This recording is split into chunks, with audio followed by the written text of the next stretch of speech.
안녕하세요. 까치살모입니다. 오늘은 저번 호주 10조 호위함 사업에서 우리나라가 탈락한 것에 대해서 일부 언론에서 우리나라가 탈락한 이유를 방사청과 국방과학연구소 때문이라고 하고 있는데요. 방사청에서 그걸 반박해서 그 이야기를 해볼까 하고요. 그리고 무엇보다도 지금 F-15K의 개량에 대해서 미국 국무부에서 판매를 승인하면서 그 가격을 발표했는데요. 너무 비싼 가격으로 인해서 많은 사람들이 놀라고 있어서 그 내용을 다루어 볼까 합니다. 요즘 계속 이런 소식이 올라오는데요. 저도 참 곤란한 게 이런 건 안 다룰 수도 없고 다룬다고 해도 사람들도 싫어하고 무엇보다도 누구나 다루는 내용이라 다른 유튜버와의 차별성도 줄 수 없어서 솔직히 말해서 저도 다루기 싫습니다. 그러나 너무 중요한 내용이라 안 다룰 수도 없고 어떻게 보면 좀 억지로 다루는 것이라고 할 수 있는데요. 여러분들도 중요한 내용이니만큼 듣기 싫더라도 영상을 봐주셨으면 고맙겠습니다. 그럼 시작하죠. 미국 현지 시각으로 이번 주 화요일인 2024년 11월 19일에 미국 국무부 산하 국방안보 협력국에서 우리나라 F-15K 개량에 대한 부품 판매에 대한 FMS 승인을 발표했는데요. 그 규모는 62억 달러입니다. 하나로 8조 6천억입니다. 네, 기가 막히죠. 저도 솔직히 기가 막힙니다. 개량 비용이 기체를 도입할 때 들어간 도입 비용보다 더 많은 겁니다. 참고로 우리나라가 F-15K를 도입할 때의 도입 비용은 1차로 4조 6천억, 2차로 2조 9천억이 들었습니다. 1차 도입 때 기종 선정은 2002년에 이루어졌고 1호기의 납품은 2005년에 이루어졌습니다. 그리고 2차 도입은 2008년에 채택되어서 2010년부터 납품이 된 겁니다. 물론 시간 차이가 있다고는 하나 총 도입 비용이 7조 5천억이었던 전투기의 개량에 8조 6천억이 들게 생긴 겁니다. 어이없는 상황인데요. 원래 우리나라 방사청에서 이 사업을 위해서 책정한 사업비는 3조 4,600억입니다. 그런데 미국이 요구한 비용은 우리 방사청이 책정한 예산의 2배가 넘는 것입니다.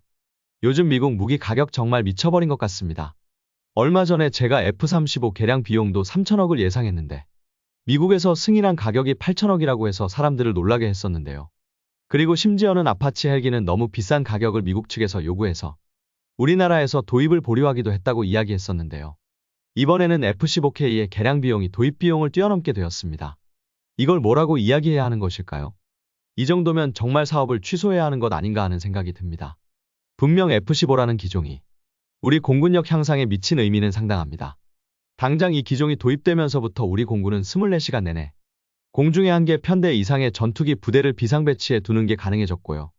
참고로 과거에는 공중에 항상 대기하지는 못하고 그냥 지상에서 3분 이내에 긴급 출동할 준비만 하고 있었습니다. 그리고 F-15의 긴 항속거리로 인해서 이어도 해상의 방공식별구역에 대한 순찰 임무도 F-15가 수행하고 있습니다. 그래서 분명 우리나라의 공군력 향상에 엄청난 기여를 한 건 사실입니다. 그러나 이제는 그런 부분에 대해서는 대체제가 있습니다.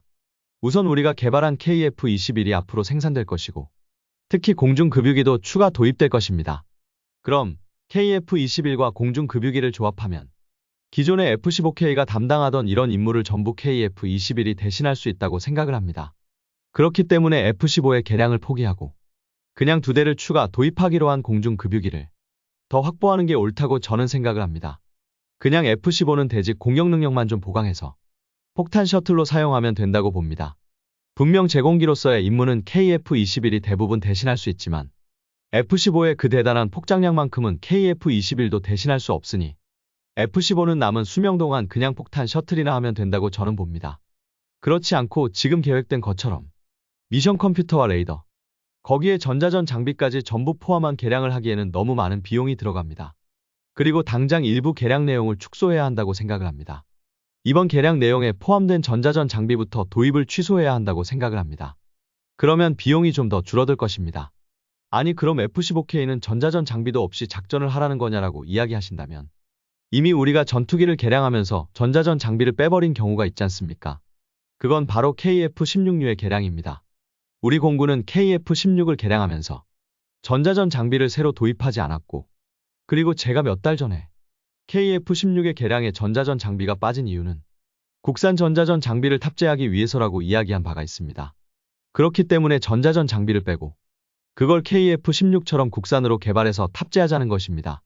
당장 F-15K에는 미국의 EPAWSS라는 전자전 장비가 들어가고 이 장비는 현재 미국이 해외에 판매하는 전자전 장비 중에서 가장 뛰어난 모델입니다. 그렇기에 가격도 비쌀 것이고요. 그래서 이 장비를 빼버려야 한다고 생각을 합니다. 이 장비가 아무리 미국이 판매하는 가장 뛰어난 전자전 장비라고 해도 어차피 다운그레이드된 전자전 장비일 테니까요. 그럴 바에는 차라리 국산 전자전 장비를 장착하는 게 비용적으로도 그리고 성능적으로도 더 좋다고 생각을 합니다. 그래서 최대한으로 개량 내용을 축소해야 합니다. 그리고 앞으로는 F-15K는 말 그대로 폭탄을 운반하는 폭탄 셔틀로만 활용해야 한다고 생각을 합니다. 그렇지 않고 지금 기획된 모든 개량을 하기에는 너무 비용이 지나치게 비쌉니다. 그럼 왜 이리 비용이 상승했느냐? 물론 요즘 우크라이나 전쟁으로 인해서 무기 가격이 대폭 올라간 건 여러분도 익히 잘 아실 겁니다. 당연히 그래서 비용이 대폭 상승한 거라고 할 수 있고요. 제가 과거에 이야기한 것처럼 우리나라의 흑표전차도 프로그램 코스트로 대당 가격이 390억까지 상승했으니까요. 전 세계적으로 우크라이나 전쟁으로 인해서 무기의 가격이 대폭 상승한 게 사실입니다. 특히 이번에 미국 대선에서 트럼프가 당선된 만큼 무기의 수요는 더 늘어날 것이고 그래서 오히려 가격은 더 상승할 겁니다. 그래서 그 요인이 클 것이고요. 그리고 또 한 가지는 이번에 도입하는 장비의 수량이 좀 이상합니다. 이번 F-15K의 개량 사업에 도입하는 장비의 수량이 너무 많습니다. 우선 개량에 사용하는 새로운 임무 컴퓨터의 수량이 96대고요. 다른 부품들도 70대분의 부품을 도입한다고 되어 있습니다. 물론 전투기에 장비를 도입할 때는 당연히 예비 부품을 같이 도입합니다. 특히 해외에서 구매하는 장비는 예비 부품의 확보가 그 장비의 가동률을 좌우하기 때문에 충분한 예비 부품을 확보해 두는 건 너무도 당연합니다. 당장 임무 컴퓨터가 고장이 나도 우리나라에서 수리하지 못하고 미국에 보내서 수리를 해야 하는데 그 기간이 오래 걸리기 때문입니다. 심지어 부품 하나 수리해서 다시 들여오는데 1년이 넘게 걸리는 것도 비일비재하기 때문에 당연히 예비 부품을 확보해 두는 건 너무 당연합니다. 그런데 이번 경우는 그 예비 부품의 확보율이 너무 지나치게 높습니다. 보통은 가장 핵심이 되는 부품 같은 경우도 최대 30%의 예비 부품을 확보하는 게 일반적이고 일반 부품은 10%의 예비 부품을 확보하는 게 일반적입니다. 실제로 F-35의 개량 사업 같은 경우를 봐도 예비 부품을 대략 3개를 확보하는 모습을 보입니다. 그런데 이번 F-15K의 개량 사업에는 너무 지나치게 예비 부품의 확보율이 높습니다. 당장 우리가 보유한 F-15K의 기체는 59대입니다. 그런데 미션 컴퓨터는 96대를 도입한다고 합니다. 한마디로 47대의 예비 부품을 확보하는 건데요. 솔직히 이리 많은 예비 부품을 확보하는 건 저도 본 적이 없습니다. 그래서 너무 많은 예비 부품의 확보도 사업비가 상승한 주요 원인이라고 생각을 합니다. 이런 경우는 처음 보는지라 왜 이리 많은 예비 부품을 확보하려 하는 건지는 저도 잘 모르겠습니다. 뭐 짐작이 되는 건 미국 보잉의 후속 군수 지원이 너무 엉망이어서 고장난 부품을 수리 보내면 너무 오래 걸리니 충분한 수량의 예비 부품을 확보해 두려고 하는 것 아닌가 하는 짐작만 할 뿐이고요. 그러나 그렇다고 해도 이번 개량 비용은 지나치게 비쌉니다. 그렇기에 제 생각은 F-15K의 개량 내용을 최대한 축소하고 너무 지나치게 높은 예비 부품의 수량을 줄여야 한다고 생각을 합니다. 여러분은 이 문제를 어떻게 생각을 하나요? 도입 비용보다 더 많은 개량 비용이라니 기가 막히고요. 그리고 두 번째 이야기는 일부 언론에서 이번에 우리가 호주 호위함 사업에 탈락한 이유를 호주가 요구하는 정보자료에 대한 서류 제출이 늦어져서라고 이야기를 하고 있습니다. 당장 호주가 요구한 자료는 1만 장이 넘고 그걸 우리 방사청과 각 기관들에서 호주가 요구하는 시간까지 제출하지 못했다는 것입니다. 그 언론의 주장에 따르면 우리는 호주가 요구하는 시한을 넘겨서 호주에게 추가 시간을 요구해서 제출했다는 것입니다. 그런데 당장 들어봐도 호주가 추가 시간을 허용했고 그 시간 안에는 제출했다는 것인데 이것 때문에 떨어졌다는 것도 말이 안 되고요. 이 일부 언론의 주장에 따르면 방산업계 고위 관계자로부터의 이야기라고 하는데요. 이것부터 냄새가 납니다. 당장 그러면서 하는 이야기가 우리는 각 부품별로 건마다 반출 승인을 받아야 해서 기한을 지킬 수 없다는 것입니다. 그에 반해서 일본 정부는 모가미급에 대한 서류 제출에 대한 승인을 한 번에 다 해줬다는 것입니다. 그러나 이건 방사청의 이야기를 들어볼 필요도 없이 이 일부 언론의 주장이 일부 업체들의 주장을 대변하고 있음을 알 수 있습니다. 당연히 일괄 승인을 해주는 게 업체들에게는 편할 것입니다. 그러나 여러분이 보기에는 일괄 승인을 해도 된다고 보시나요? 이렇게 일괄로 승인을 해주다 보면은 미처 우리 정부가 예상하지 못했던 내용이 그 안에 포함될 수도 있습니다. 그리고 그리 되면 말 그대로 우리나라의 기밀이 유출되는 것입니다. 실제로 미국 등 일괄 승인을 하는 나라들을 보면은 이런 식으로 해서 유출된 기밀이 상당히 많습니다. 그렇기에 우리나라는 일괄 승인을 하지 않고 각 건마다 승인을 해주고 있는 것이고 제가 보기에는 그게 옳다고 봅니다. 물론 승인을 얻어야 하는 방산업체로서는 너무 힘들겠죠. 그러나 방산업체가 힘든 게 중요한 게 아니라 우리나라의 기밀이 유출되지 않는 게 더 중요하다고 저는 생각을 합니다. 실제로 일부 언론의 주장에 따르면 K9 자주포의 호주 수출에도 호주 정부가 추가로 요구하는 자료에 대해서 승인을 하기까지 9주에서 11주가 걸리고 있다고 주장을 하고 있는데요. 그 말이 사실일까요? 이것에 대해서 방사청에서 보도자료를 냈고요. 방사청은 일부 언론의 주장은 사실이 아니라고 발표를 합니다. 방사청은 모든 서류를 기한 내에 승인을 했으며 특히 각 기관별로 승인을 받아야 한다는 일부 언론의 주장도 잘못되었다는 것입니다.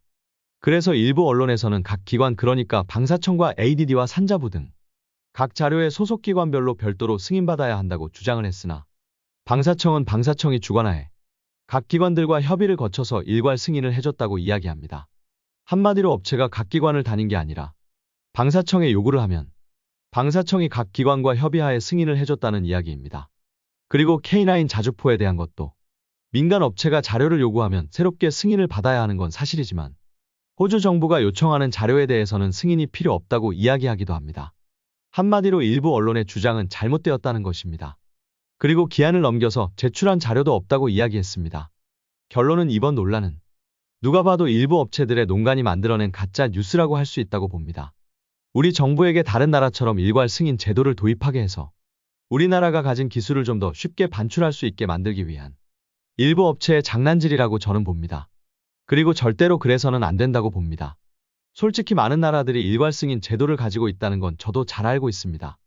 문제는 특정권에 대해서 일괄 승인을 받은 업체가 원래라면 유출되어서는 안 되는 기술까지 일괄 승인이라는 제도를 악용해서 반출하는 경우도 많았습니다. 그렇기에 저는 절대로 일괄 승인 제도의 도입은 반대합니다. 각 업체들이 힘들다고 해도 그리고 심지어는 그로 인해서 우리의 무기 수출에 지장이 간다고 해도 더 중요한 건 우리나라의 군사기술에 대한 기밀 자료가 해외로 유출되는 걸 막는 거라고 저는 봅니다. 그렇기에 절대로 일괄 승인 제도를 도입해서는 안 된다고 봅니다. 여러분은 이 문제를 어떻게 보시나요?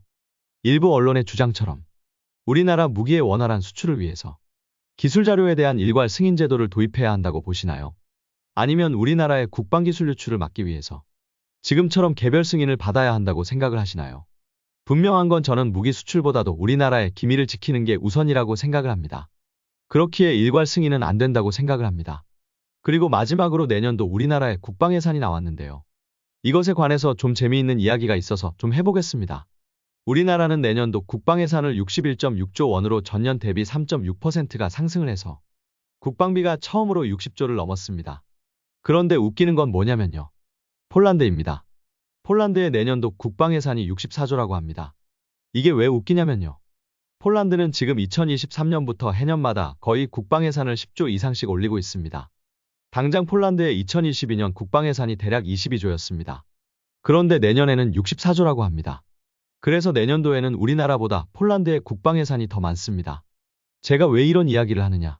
몇몇 분들이 지금 폴란드는 우리나라로부터 무기 구입을 전부 우리나라가 제공하는 차관으로 하고 있고 그리고 심지어는 EU로부터 받는 지원금도 프랑스나 독일 등의 나라에서 EU 국가의 무기를 구매하는 데만 사용해야 한다고 제약을 받고 있다. 그래서 우리나라의 무기 추가 구매는 힘들 것이다라고 주장을 하고 있다는 점입니다. 그리고 심지어는 우리가 제공한 막대한 차관을 갚지 못할 거라고 이야기를 합니다. 그런데 폴란드의 국방 예산이 우리나라를 추월했고요. 당연히 폴란드는 우리나라보다 전체적인 예산 규모나 경제력이 많이 떨어지는 국가입니다. 그런데도 내년에는 우리보다 더 많은 국방비를 쓰겠다고 하는 것입니다. 들어보니 이 정도의 국방비는 폴란드의 GDP 대비 4.4%가 넘는다고 합니다. 참고로 우리나라는 아직까지 국방비가 GDP 대비 3%를 넘은 적이 없고 우리나라가 남북으로 분단된 국가이고 그리고 아직도 북한과 휴전인 상태인 준전시 상태인 나라라는 걸 생각했을 때는 오히려 국방비가 GDP 대비 3%가 넘지 않는다는 건 너무 작은 국방비를 지출하고 있다고도 할 수 있습니다. 그래서 그 나라가 국방비를 많이 쓰느냐 적게 쓰느냐의 기준이 GDP 대비 3%를 넘느냐가 기준인데요. 그런데 폴란드는 그 3%를 아득히 넘는 국방비를 지출하기로 한 겁니다. 그리고 이 뜻은 일부의 주장처럼 폴란드가 우리의 차관을 갚지 못할 것이라던가 EU의 지원금을 우리나라의 무기를 구매하는데 쓰지 못하기 때문에 우리나라 무기의 도입을 중단할 거라는 말이 사실이 아님을 알 수 있습니다. 한마디로 폴란드는 국방비를 대폭 증액해서라도 우리나라 무기를 구매할 것이며 그리고 아무리 새로운 정부가 들어섰다고 해도 자신들의 군대를 강화하는 걸 멈추지 않을 거라는 이야기입니다. 그러니 이 부분은 걱정하지 않으셔도 될 것 같습니다. 아무튼 오늘도 3가지 이야기 정도를 한 것 같은데요. 특히 F-15K의 개량 가격은 해도 너무하는 것 같습니다. 개량 비용이 도입 비용을 뛰어넘다니요. 그러니 개량 내용을 축소해서라도 비용을 줄일 방안을 마련해야 한다고 생각을 하고요. 그리고 일부 언론의 주장. 아니 정확히는 일부 업체들의 주장처럼 우리나라가 무기를 수출할 때 자료에 대한 일괄 승인을 해달라는 건 저는 절대로 반대입니다. 그러다가 우리나라의 기밀 기술이 새어나가면 누가 책임질 것입니까?